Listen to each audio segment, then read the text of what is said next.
c. 1134, on a warm summer day, the Imperial Palace witnessed history as the first Centauri spacecraft lifted skyward.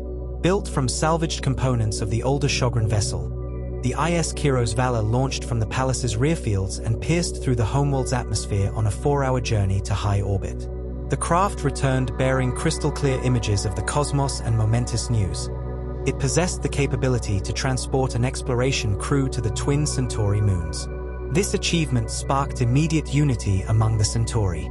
The high houses willingly shared their technologies, merging their independent research into a collective pool of innovation. Following 3 successful lunar missions, the Centauri turned their ambitions toward greater horizons.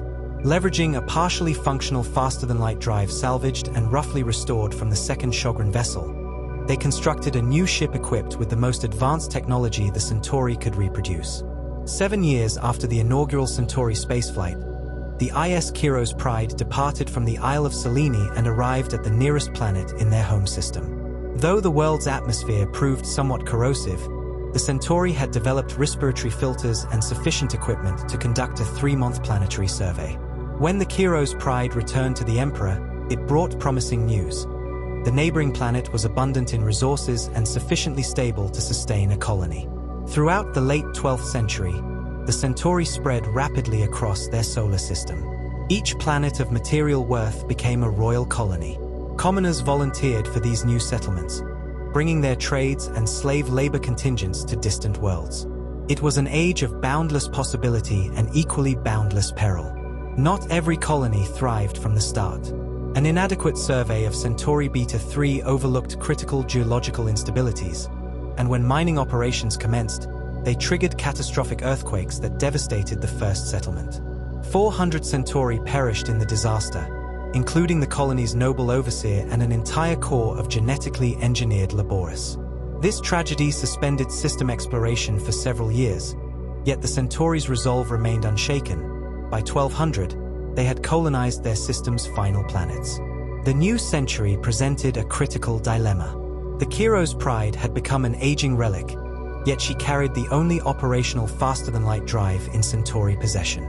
Dismantling it to unlock its secrets would strand the vessel and complicate intercolonial travel, but leaving it intact would doom the Centauri to stagnation once the ship inevitably failed. After careful deliberation, the Emperor and Royal Court determined that expanding Centauri dominion required risking the dismantling of the Kiros Pride. The vessel was disassembled at the Kailuro Industrial Station's orbital facility orbiting Centauri Beta 1, the Centauri's first colony. Technicians and newly created genetically engineered specialists scrutinized the intricate machinery and delicate electronics of the Shogren crystal drive. While the primary power systems proved identifiable, countless components were so advanced they resisted analysis for an extended period. 5 years of intensive study finally revealed the crystal drive's secrets. The Centauri succeeded in deciphering enough of the technology to construct a larger, far less efficient version of the engine. Initial tests proved discouraging. 3 prototype vessels either exploded upon activation or vanished forever into uncharted space. The 4th ship, an elongated craft with curved lateral wings named the Destiny's King, carried the latest drive iteration, a revolutionary redesign that generated its immense energies outside the ship's hull. The test flight exceeded all expectations. Rather than enveloping the ship in an energized momentum field as designers anticipated, the Destiny's drive opened a gateway to an alternate dimension of physical space. Within this realm, the Destiny's King traveled at velocities far exceeding what its structure should have permitted, returning to normal space by reactivating the drive and emerging through the aperture. This jump drive enabled the Destiny's King and subsequent vessels to reach nearby star systems in a fraction of the time required by the Kiros Pride. In c. 1224, the Centauri founded their first extrasolar colony on Imolan 5, the system's habitable 5th planet. Established under the banner of House Jado, this colony created an immediate and perilous precedent. Within a year of Imolan 5's settlement, every high house had begun constructing jump ships and seeking worlds to colonize. The Centaurum and Emperor recognized the threat of secession should the houses establish independent populations beyond the Centauri homeworld. To forestall this danger, they issued an imperial edict, still in force today, imposing strict population caps on all extrasolar colonies. The high houses chafed under this restriction, yet lacked the strength to challenge the emperor's authority.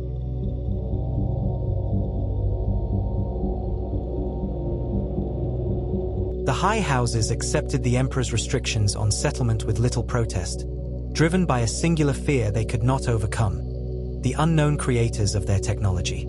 Somewhere among the stars, the race that had gifted them spaceflight, or beings like them, might still exist. This paranoia shaped their expansion, making them cautious explorers who sought to avoid conflict with any species they encountered. For years, this caution seemed unnecessary. Every species they encountered was either too primitive to resist or barely beginning their own journey into space. These weaker civilizations posed no threat, and countless worlds fell under Republic control, whether through coercion or bloodshed. Yet, during this expansion, rumors reached the Centauri of a troubling power: the Garmak Empire. This spacefaring civilization shared the Centauri's hunger for conquest and iron determination to dominate the stars, a mirror that unsettled them deeply. These reports prompted the Centaurum to authorize the Centauri Royal Navy.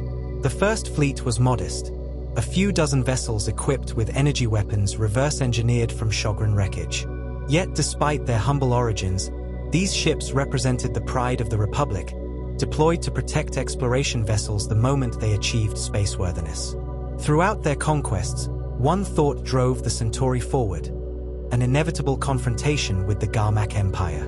Every technological advance, every refinement in tactics prepared them for this reckoning. Across the spinward reaches of their territory, conquered peoples spoke in hushed tones of Garmak power and the vast stellar domain they commanded. These tales only sharpened Centauri ambition. Though some within the Republic counseled caution against such a formidable opponent, the military and the more aggressive lords hungered for the test.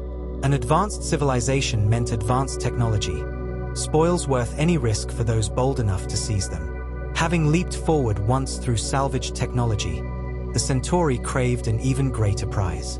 Throughout the Spinward Republic, whispered warnings told of civilizations destroyed for defying the Garmak. Yet these cautionary tales only inflamed the warrior hearts of the Centauri, who yearned to test their strength against a worthy enemy. When intercepted transmissions and long-range sensors detected a massive fleet assembling in Garmak territory, the moment arrived. The Republic mobilized every available vessel, forming a unified strike force. The Royal Navy jumped to hyperspace and raced toward the edge of Garmak space. They emerged beyond standard detection range, maneuvering into a flanking position to observe their legendary adversary for the first time. It was also their last. Before the Centauri could issue their challenge, reality tore open in brilliant spirals of blue light. Through hyperspace portals came vessels unlike any they had seen: sleek, finned warships that materialized in eerie silence. Without warning or communication, these newcomers unleashed devastation. Their weapons defied comprehension, tearing through the Garmak fleet in seconds. The battle ended before it truly began, the legendary Garmak armada reduced to burning wreckage. A few desperate shots flashed harmlessly into the void. Then, as abruptly as they had arrived, the mysterious attackers vanished back into the depths of space, leaving only debris and a harsh truth: there is always a bigger fish. Stunned and terrified, the Centauri salvaged what they could from the largest wrecks before fleeing to the safety of their own territory. Years would pass before they learned the name of the force that had annihilated the Garmak, the Minbari. But long before they knew what to call them, the Centauri had learned to fear them.